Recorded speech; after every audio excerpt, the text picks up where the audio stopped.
নমস্কার, দেখছেন রিপাবলিক বাংলা। আপনাদের সঙ্গে রয়েছে আমি পৌলমী। শুরু করছি বাংলার খবর কি। রাত পোহালেই 21শে জুলাই শহীদ দিবস। আর এই শহীদ দিবসকে কেন্দ্র করে তৃণমূল কংগ্রেসের অন্দরে একেবারে টান টান নাটক। একদিকে আসরে নেমেছেন পিসি ভাইপোপন্থী তৃণমূল কংগ্রেসের কর্মী সমর্থকরা, এমনকি খোদ মমতা বন্দ্যোপাধ্যায় তিনি নিজে প্রস্তুতি খতিয়ে দেখবার জন্য আসরে নামলেন। অন্যদিকে মেয়র রোডে 21শে প্রস্তুতি খতিয়ে দেখছেন ঋতব্রতপন্থী তৃণমূল কংগ্রেসের নেতারাও।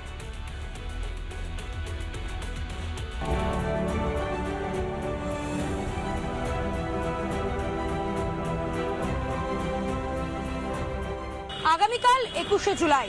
তৃণমূলের এই 21শে জুলাই গতবার বা অন্যান্য বারের তুলনায় একেবারে আলাদা, কারণ এবার তৃণমূল দুভাবে বিভক্ত। একটি ভাগ ঋতব্রতপন্থী তৃণমূল, অন্যটি মমতাপন্থী তৃণমূল অর্থাৎ কালীঘাট তৃণমূল।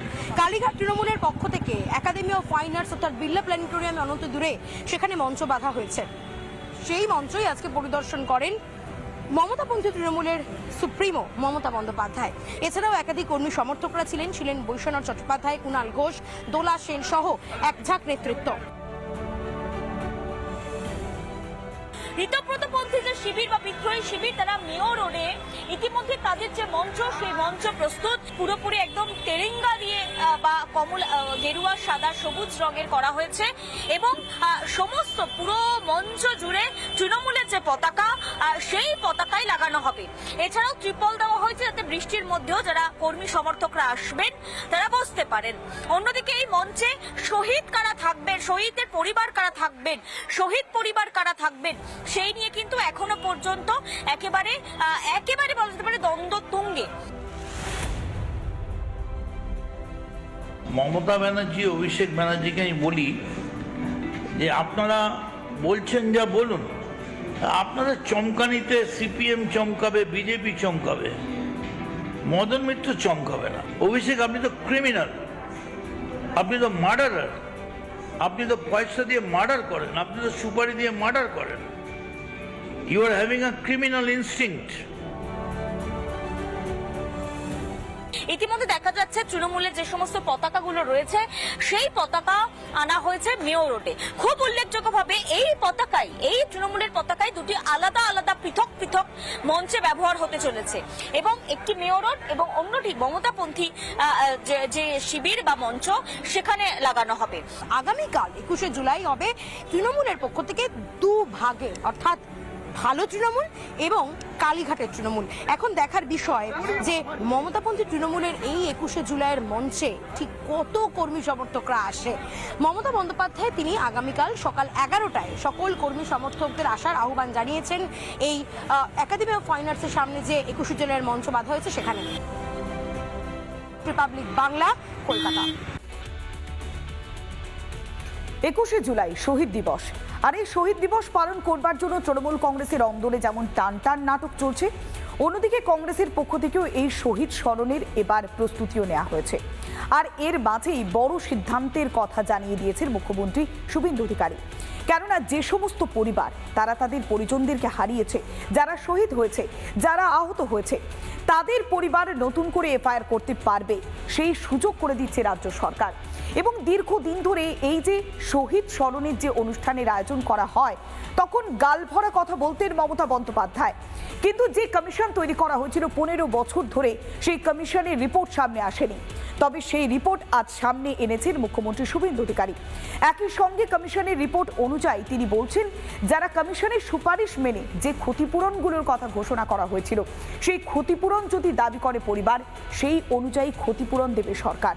কিন্তু বারবার মমতা বন্দ্যোপাধ্যায় দাবি করেন যে এই শহীদ দিবস, এই শহীদ স্মরণের অনুষ্ঠান তৃণমূল কংগ্রেসের, কেননা যুব নেত্রী হিসেবে তিনি আন্দোলন করেছিলেন। কিন্তু কমিশনের রিপোর্ট কোথায়? 21শে জুলাই মৃত শহীদদের সঙ্গে প্রতারণা করেছেন মমতা বন্দ্যোপাধ্যায়। বিধানসভায় আজকের পর্দা ফাঁস করলেন রাজ্যের মুখ্যমন্ত্রী শুভেন্দু অধিকারী। তিনি জানান যে তৎকালীন যে কমিশন গঠন করা হয়েছিল তদন্ত করার জন্য, সেই তদন্তে একদম যে সুপারিশগুলো করা হয়েছিল সেগুলো প্রকাশ্যে আনা হয়নি। এবার সময় এসেছে সেগুলোকে প্রকাশ্যে আনার।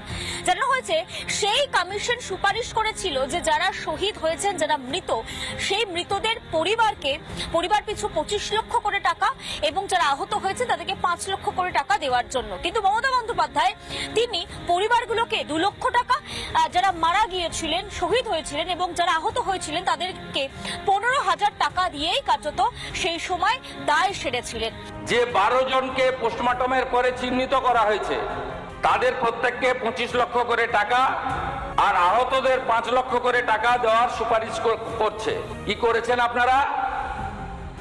আপনারা মৃতদের দিয়েছেন 2 লক্ষ করে টাকা আর আহতদের দিয়েছেন 15,000 করে টাকা। লজ্জা লাগে না? এরপরেও আপনারা এইসব করেন। অন্যদিকে তারপর দিনের পর দিন রাজনীতি করে এসেছেন। একই সঙ্গে শুভেন্দু অধিকারী জানান যে শহীদদের পরিবাররা যদি চান ফের তারা এফআইআর করতে পারেন এবং সেই মোতাবেক তদন্ত হবে, তদন্ত করবে এই সরকার। আহত এবং ক্ষতিগ্রস্ত পরিবারকে বলবো, আপনারা যদি ফ্রেশ এফআইআর করতে চান সে সুযোগ বর্তমান সরকার দেবে। আপনারা যদি কমিশনের সুপারিশ মতো ক্ষতিপূরণ বর্তমান সরকারের কাছে চান, মুখ্যমন্ত্রী রিলিফ ফান্ড থেকে আমি সেই ক্ষতিপূরণ দেব। আর যারা আপনাদেরকে ব্যবহার করে এমপি হলো, এমএলএ হলো। একই সঙ্গে তিনি জানান যে দীর্ঘদিন ধরে রাজনীতি করে এসেছেন ঠিকই, তবে শহীদদের পরিবারকে দেখেনি। বিধানসভায় এই সমস্ত বিষয়গুলোকে প্রকাশ্যে আনা প্রয়োজন রয়েছে এবং তিনি জানান যে এগুলোকে আগামী দিনে প্রকাশ্যে আনা হবে। পাশাপাশি যে টাকা মমতা বন্দ্যোপাধ্যায় শহীদদেরকে দেননি সেই টাকা, সেই প্রাপ্য টাকা সুপারিশ অনুযায়ী বা কমিশনের সুপারিশ অনুযায়ী যে টাকা, সেই টাকাও পরিবারগুলোকে তিনি তুলে দিতে চান। অন্যদিকে মনীশ গুপ্তের কথাও কিন্তু আজকে বিধানসভায় ওঠে। তিনি বলেন যে সেই সময় তৎকালীন যে কমিশন গঠন করা হয়েছে তদন্তের জন্য, সেই সময় কমিশন স্পষ্ট জানিয়েছিল পুলিশ গুলি চালাতে বাধ্য হয়েছিল, কারণ সেই সময় স্বরাষ্ট্র সচিব ছিলেন মনীশ গুপ্ত এবং তার জন্যই গুলি চালাতে বাধ্য হয়েছিল পুলিশ। আপনি একটা কবরস্থ ডেড বডিকে মাটির তলা থেকে খুঁড়ে নিয়েছে, আবার প্রকাশ্যে বার করেছেন। তখন আপনি তুলেছেন, আপনি হোয়াইট পেপার বার করুন। আমিও সাক্ষ্য দিয়েছিলাম, আমিও জানতে পারলাম না আমার বিচারটা কি হলো। কিন্তু এই মনীশ গুপ্তকে পরবর্তীকালে মমতা বন্দ্যোপাধ্যায় তার মন্ত্রিসভায় ঠাঁই দেয় এবং এই সমস্ত বিষয়গুলোকে অন্ধকারে রেখেছিলেন মমতা বন্দ্যোপাধ্যায়। এবার বিধানসভা এগুলোকে সমস্ত জায়গায় তুলে আনা হবে, যেহেতু গণতন্ত্রের মন্দির, জানান শুভেন্দু অধিকারী। ক্যামেরা রবীন্দ্র শর্মার সঙ্গে পিঙ্কি অধিকারী, রিপাবলিক বাংলা। পঞ্চায়েত প্রশাসনের ক্ষমতার পরিকাঠামোতে একটা বড় সড় পরিবর্তনের ইঙ্গিত দিলেন পঞ্চায়েত মন্ত্রী দিলীপ ঘোষ।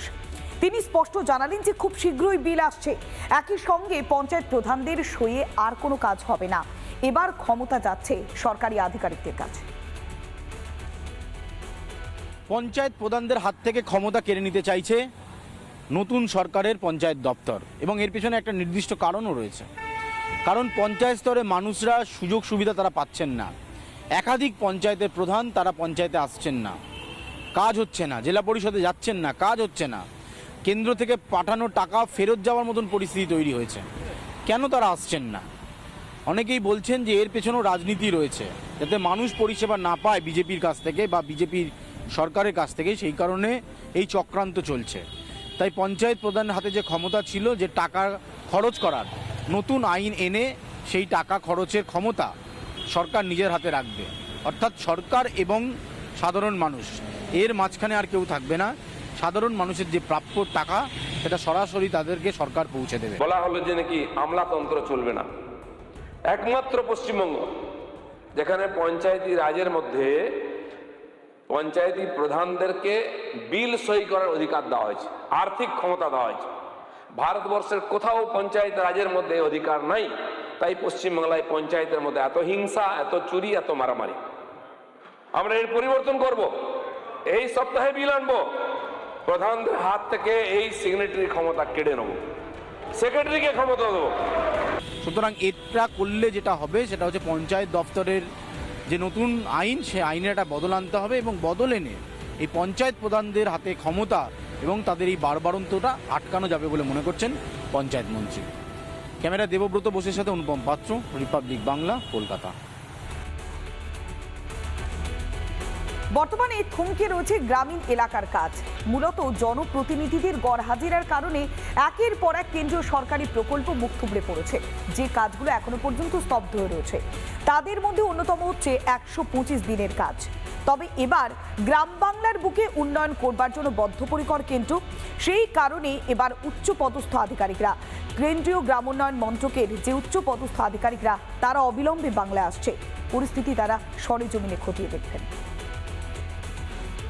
জুলাই মাসের 1 তারিখ থেকে 100 দিনের কাজ বাড়িয়ে 125 দিন করেছিল পশ্চিমবঙ্গ সরকার। রাজ্যে পালা বদলের পর এটা বড় ঘোষণা, কিন্তু সেই 125 দিনের কাজ বিভিন্ন জেলায় শুরু করাই যায়নি।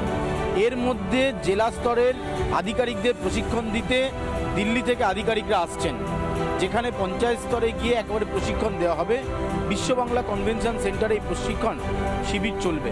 স্বাভাবিকভাবে এই 100 দিনের কাজ যেটা 125 দিন সরকার করলো, সেখানে যে জেলাগুলোতে এখনো পর্যন্ত এটা শুরু করা গেল না, সেটা নিয়ে যেমন বড় প্রশ্ন উঠছে, একইভাবে পঞ্চায়েত দপ্তরে থাকা আধিকারিকদের যে ট্রেনিং বা কনভোকেশন হবে, সেখান থেকে তারা আগামী দিনে পঞ্চায়েত বিভাগে কাজ করতে সুবিধা পাবেন এমনটাই মনে করা হচ্ছে। ফলে সব মিলিয়ে পঞ্চায়েত দপ্তরে যারা আধিকারিক তাদেরকে প্রশিক্ষণ দিতে দিল্লি থেকে আসছেন আধিকারিকরা। ক্যামেরা দেবব্রত বোসের সাথে অনুপম পাত্র, রিপাবলিক বাংলা, কলকাতা। 1 সেপ্টেম্বর থেকে সমস্ত সরকারি দপ্তরে বাংলা ভাষার ব্যবহার একেবারে বাধ্যতামূলক করা হচ্ছে। এমনকি সরকারি যে সমস্ত চিঠিপত্র সেগুলোও বাংলাতে লেখা হবে। স্বরাষ্ট্রমন্ত্রী অমিত শাহ তার পরামর্শ মেনে এবার বিধানসভাতে বড় ঘোষণা করলেন মুখ্যমন্ত্রী শুভেন্দু অধিকারী। 2026-এর বিধানসভা নির্বাচনের আগে তৃণমূল কংগ্রেসকে বারবার বলতে শোনা গিয়েছিল বিজেপি আসলে বাংলাদের পার্টি নয় বা বাঙালির দল নয়। এই বিজেপি ক্ষমতায় আসলে বাংলা এবং বাঙালির সমস্যা হতে পারে। কিন্তু বাংলায় পালাবদলের পর বিজেপি যে সিদ্ধান্ত নিল, সেই সিদ্ধান্ত গোটা বাংলার মানুষের কাছে নজির হয়ে থাকলো। বাংলায় বাংলা ভাষা বাধ্যতামূলক, যেটা চালু করতে চলেছে নতুন সরকার। আগামী 1 সেপ্টেম্বর 2026 থেকে পশ্চিমবঙ্গের সর্বস্তরে আমরা বাংলা ভাষাকে বাধ্যতামূলক কার্যকর করলাম। আমাদের সরকারের পক্ষ থেকে এই সময়কালে অনুবাদক বা অন্যান্য যে বিষয় থাকবে সেগুলো করা। ভারত সরকার বা অন্যান্য রাজ্যের ক্ষেত্রে আমরা বাংলা ভাষাতে চিঠিপত্র করব, উত্তর দেব। স্বাভাবিকভাবে এই বাংলা ভাষা এবং বাঙালিদেরকে নিয়ে যে কুৎসা এবং অপপ্রচারের শুরু করেছিল তৃণমূল, তার বড় জবাব দেওয়া গেল বলে মনে করছে বিজেপির এক অংশ। ফলে আজকে এই ঘোষণা অত্যন্ত গুরুত্বপূর্ণ বলে মনে করা হচ্ছে। ক্যামেরা দেবব্রত বোসের সাথে অনুপম পাত্র, রিপাবলিক বাংলা, কলকাতা। সত্যি এই সময়টা একেবারেই ভালো যাচ্ছে না ভাইপো অভিষেক বন্দ্যোপাধ্যায়ের। আর এবার বিদেশে চিকিৎসার ক্ষেত্রে বড় ধাক্কা হাইকোর্টের থেকে। স্পষ্ট হাইকোর্টের পক্ষ থেকে জানিয়ে দেওয়া হয়েছে বিদেশে নয়, বরং রাজ্যেই হবে ভাইপো অভিষেক বন্দ্যোপাধ্যায়ের চিকিৎসা। প্রয়োজনে মেডিকেল বোর্ড গঠন করবার নির্দেশও দিতে পারি, পর্যবেক্ষণে স্পষ্ট করে দিয়েছেন বিচারপতি।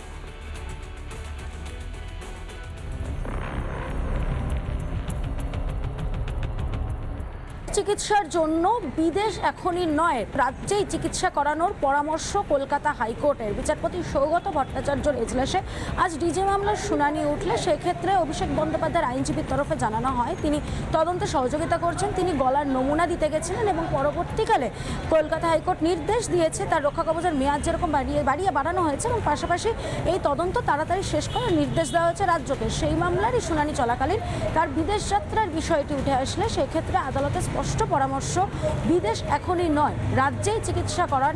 প্রয়োজনে মেডিকেল বোর্ড গঠন করার নির্দেশ দিতে পারি এবং সেই ক্ষেত্রে মেডিকেল বোর্ডের রিপোর্ট দেখে পরবর্তীকালে বিবেচনা করতে পারে আদালত। যদিও এই ভাবনাতে বা এই পরামর্শে সম্মতি প্রকাশ করেনি অভিষেক ব্যানার্জির আইনজীবী।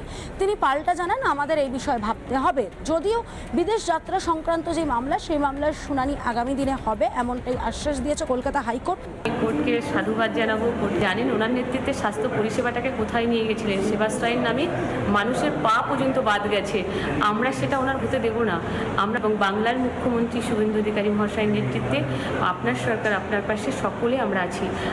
এই বিদেশ যাত্রার দরকারটা কি? কারণ আমরা এসএসকেএম কে সবার আগে রাখি। ডায়মন্ড হারবারের সাংসদের অবিলম্বে এখানে চিকিৎসা করলে তিনি তাড়াতাড়ি সুস্থ হবেন এবং আর্থিক সাশ্রয় হবে। যে কালো গাড়িটা এই মুহূর্তে দেখতে পাচ্ছ, এই হচ্ছে অভিষেক বন্দ্যোপাধ্যায়ের গাড়ি এবং এই গাড়ি করেই কিন্তু তিনি বেরিয়ে যাবেন, যেমনটা এখনো পর্যন্ত পাওয়া খবর তোমাদের সামনে।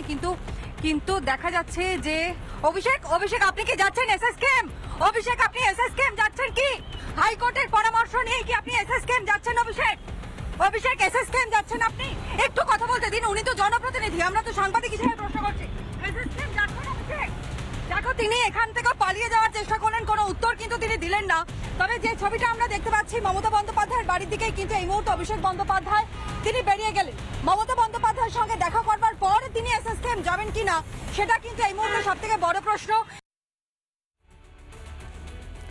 সত্যি ক্ষমতায় চলে গিয়েছে, কিন্তু এখনো পর্যন্ত স্বভাব যাচ্ছে না তৃণমূল কংগ্রেসের।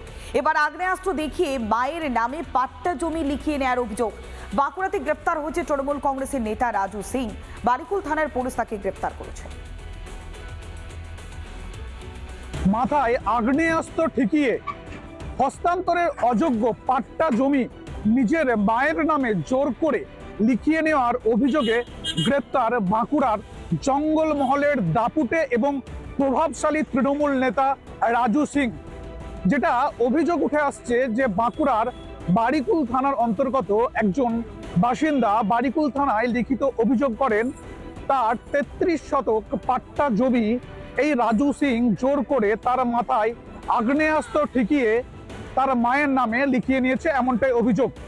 এবং এই অভিযোগ হওয়ার পর এই রাজু সিং বাঁকুড়া জেলা আদালতে অগ্রিম জামিনের জন্য আবেদন করে, কিন্তু সে আবেদনে করার পরই অগ্রিম জামিন মেলার আগেই বারিকুল থানার পুলিশ তাকে গ্রেপ্তার করে এবং খাতড়া মহকুমা আদালতে তোলে এবং 7 দিনের জন্য পুলিশ হেফাজতে আবেদন চায়। কোর্ট আপাতত 2 দিনের জেল হেফাজত মঞ্জুর করেছেন, 2 দিন পর তার শুনানি রয়েছে। ওর অ্যারেস্ট হওয়াটা হওয়ারই ছিল। এরা এখানে যে পঞ্চায়েত ভোটের যে ছাপ্পা দেওয়ার কারিগর হচ্ছে এরা এখানে হচ্ছে ওই শাহজাহান আর জাহাঙ্গীরের মতন জঙ্গলমহলের শাহজাহান জাহাঙ্গীর হচ্ছে এরা। এখানে পাথরের চোরাচালান, অবৈধভাবে বেআইনিভাবে লোকের জমি দখল করা, ঠিকাদারদেরকে ভয় দেখায় টাকা আদায় করা, এরা যত রকমের দুর্নীতির সঙ্গে যুক্ত। এদের পূর্ণাঙ্গ তদন্ত হওয়া দরকার। এরা কোনো মতেই ছাড় পাবে না যদি পূর্ণাঙ্গ তদন্ত হয়। যেটা জানা যাচ্ছে এই রাজু সিং বাঁকুড়া জেলা পরিষদের সদস্য, পাশাপাশি তিনি বাঁকুড়া সাংগঠনিক জেলার তৃণমূল যুবর সভাপতিও ছিলেন এবং একাধিক দায়িত্ব তিনি পালন করেছেন তৃণমূল কংগ্রেসের। এমনকি 2026-এর বিধানসভা ভোটে জঙ্গলমহলের যে 3টি বিধানসভা তার মুখ্য দায়িত্বে ছিল তৃণমূলের এই রাজু সিং। তার আপাতত 2 দিনের জেল হেফাজতের নির্দেশ দেয় খাতড়া মহকুমা আদালত। বাঁকুড়া থেকে মৃন্ময় পান, রিপাবলিক বাংলা। নিউ টাউনের আবাসন থেকে তরুণীর ঝুলন্ত দেহ উদ্ধার, এমনকি রক্তাক্ত অবস্থায় উদ্ধার করা হয়েছে তার লিভ ইন সঙ্গীকেও। এই ঘটনাকে কেন্দ্র করে রীতিমতো চাঞ্চল্য সৃষ্টি হয়েছে। বর্তমানে ওই যুবক হাসপাতালে চিকিৎসাধীন রয়েছে। তবে কি খুন করে আত্মঘাতী হওয়ার চেষ্টা করেছিল ওই যুবক, তারই তদন্ত করছে নিউ টাউন থানার পুলিশ। নিউ টাউন থানা এলাকার সারদাপল্লী, চন্ডীবেড়িয়া সারদাপল্লীর এই ফ্ল্যাটটি রয়েছে। সেই ফ্ল্যাটে লিভ ইন রিলেশনে থাকছিলেন তৃষা সাহা ও সৌভিক রায় এবং এই নেট প্রেমী তারা, অর্থাৎ নেট নিয়ে তারা কিন্তু সারাক্ষণ ব্যস্ত ছিলেন। গতকাল বাড়ি মালিক সুদাম মাইতি তিনি খবর পেয়ে ছুটে আসেন। তড়িঘড়ি সৌভিককে উদ্ধার করে হাসপাতালে পাঠানো হয় এবং থানায় খবর দেন। পুলিশ এসে দেহটি উদ্ধার করে তার, এবং যেটা হচ্ছে যে তৃষাকে যখন বিধাননগর হাসপাতালে নিয়ে যাওয়া হয় সেই সময় যেটা হচ্ছে যে চিকিৎসক তাকে মৃত বলে ঘোষণা করে। আমরা তো পাশে বাড়ি থাকি, সেখানে কি হয়েছে জানি না। উনি আমাকে ফোন করলো, এই ব্যাপার সুসাইড করেছে, থানায় সঙ্গে সঙ্গে আমি এসে দেখলাম, ফোন করলাম, ফোন ধরছে না কিছুতে, এখানে নক করলাম, খুলছে না, থানায় জানালাম, তারপরে ও খুললো, আমাকে ফোন করলো, এসে দেখলাম এই যাবো। আমরা অন্যান্য ক্ষেত্রে দেখি যে তার যে নিয়ম থাকে সেই নিয়ম মানা হয় না, কিন্তু তিনি এগ্রিমেন্ট করে এই ভাড়া দিয়েছিলেন। এই তৃষা এবং সৌরভ তারা কিন্তু বিগত 6 মাস ধরে এখানে লিভিংয়ে থাকতো, তারা অনলাইনে কোথাও একটা কাজ করতো এবং তারা কিন্তু সারাক্ষণ নেট ঘাটতো, এমনটাই জানা যাচ্ছে। তাকে কিন্তু হাসপাতালে ভর্তি করা হয় যুবককে, আর তরুণীকে হাসপাতালে বিধাননগর হাসপাতালে নিয়ে গেলে মৃত বলে ঘোষণা করে চিকিৎসক। এবং এই ঘটনার পর কিন্তু এলাকায় চাঞ্চল্য সৃষ্টি হয় এবং যে এই যে ঘটনা অর্থাৎ নিউটাউন থানা এলাকার মধ্যেই পড়ে, তারা দেহটিকে পোস্টমর্টমের জন্য অর্থাৎ এই যে তৃষা সে খুন হয়েছে না আত্মঘাতী হয়েছে সেটা জানার জন্য পুলিশ কিন্তু ইতিমধ্যে দেহটিকে ময়নাতদন্তের জন্য পাঠিয়েছে। তবে এই যে এক লিভিং রিলেশনের মধ্যে থেকে দুজন পার্টনার যে এই মর্মান্তিক পরিস্থিতি হবে সেটা কিন্তু গুড়ানা করে টের পাননি যারা পরিবারের লোকজন রয়েছেন। ইতিমধ্যেই দেহটিকে ময়নাতদন্ত পাঠানোর জন্য পাঠানো হয়েছে। খুন না আত্মহত্যা সমস্ত বিষয় খতিয়ে দেখছে নিউটাউন থানার পুলিশ। আনন্দমোহন ঝা, রিপাবলিক বাংলা, নিউটাউন। নানা ধরনের কন্টেন্ট দেখার জন্য লাইক করুন, শেয়ার করুন আমাদের ফেসবুক পেজ, সাবস্ক্রাইব করুন আমাদের ইউটিউব চ্যানেল। পাশাপাশি অন্যান্য ব্রেকিং নিউজের জন্য অবশ্যই চোখ রাখুন রিপাবলিক বাংলায়।